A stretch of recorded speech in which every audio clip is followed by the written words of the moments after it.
हेडलाईन्सचे प्रायोजक आहे NBC bearings, लांब पळण्यासाठी।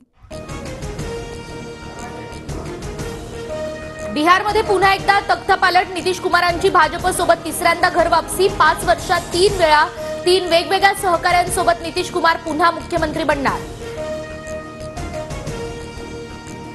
इंडिया आघाडीत तालमेल नसल्याने निर्णय। भाजपसोबत गेल्यानंतर नितीश कुमारांची प्रतिक्रिया। महाराष्ट्राप्रमाणेच बिहारमध्येही 2 उपमुख्यमंत्री बनण्याचीच चिन्ह।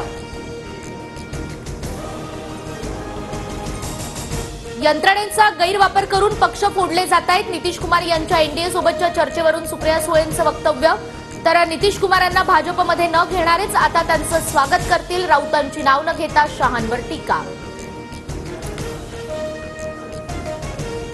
ओबीसींना कोणताही धक्का लागला नसल्याचं फडणवीसांचं स्पष्टीकरण। मात्र ओबीसींना धक्का मारून बाहेर काढलं जात असल्याचा भुजबळांचा आरोप। आम्हीही मतदान करतो म्हणून सरकारला इशारा। सरकारला सर्व समाजाला न्याय द्यायचा आहे। काहीही झालं तरी ओबीसींवर अन्याय होऊ देणार नाही, फडणवीसांची भूमिका। तर भुजबळ आणि राणेंशी चर्चा करणार असल्याचीही माहिती। आमच्या लढ्याला यश, मात्र जोपर्यंत सरकार अंमलबजावणी करत नाही तोपर्यंत आंदोलन सुरूच राहणार, मनोज जरांगेंची भूमिका।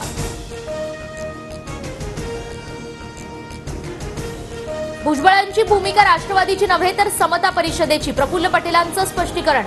तर भूमिका कुणाला पटो वा ना पटो ओबीसींसाठी काम करत राहणार असल्याचा भुजबळांचा दावा। मराठा आरक्षणासंदर्भातील सरकारच्या निर्णयाशी सहमत नाही। नारायण राणेंचा सरकारलाच घरचा आहेर। मराठ्यांचं खच्चीकरण होत असून इतर समाजात असंतोषाची शक्यता असल्याचंही ट्विट। 57 लाखांपैकी किती नोंदी जुन्या आणि किती नव्या हे सरकारनं सांगितलेलंच नाही, जरांगेंचं मोठं विधान। मात्र 39 लाख नोंदींचं वाटप झाल्यानं त्या नव्या असल्याचाही दावा।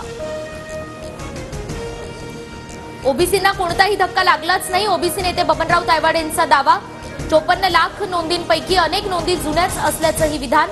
लोकांमध्ये नोंदींवरून संभ्रम असल्याचं संजय राऊतांची प्रतिक्रिया। आमचं कुणीही काही बिघडवू शकत नाही, आमचा बॉस सागर बंगल्यावर आहे। पंढरपुरातल्या हिंद जनआक्रोश मोर्चामध्ये नितेश राणेंचं कायदा हातात घेण्याचं विधान। भाजप नेत्यांची मात्र सारवासारव।